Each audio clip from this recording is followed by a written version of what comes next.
mga kayami, andito na naman si Yami, namamasyal na naman si Yami sa kanyang mga bulaklak.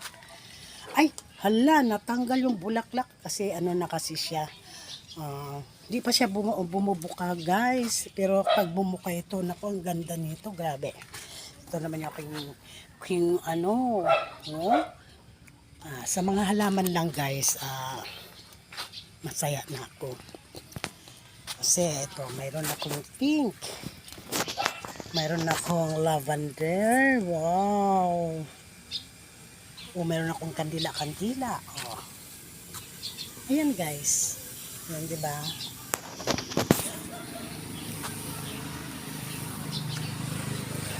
Ang ganda talaga ng... Alam nyo guys, dito sa probinsya kasi maganda talaga yung...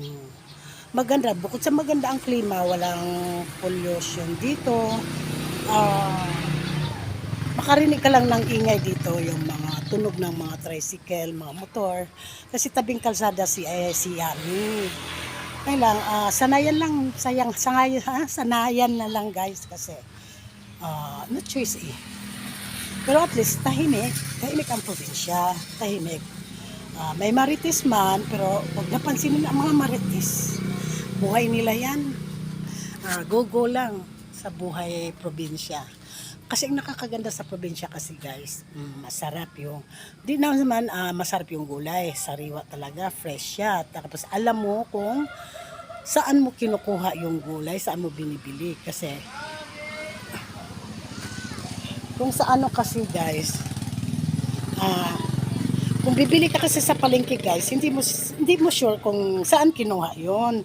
Pero hindi naman lahat ay, yung iba kasi may nagsabi sa akin kasi na, kaibigan ko, ang bahay nila na tabi ng sementeryo.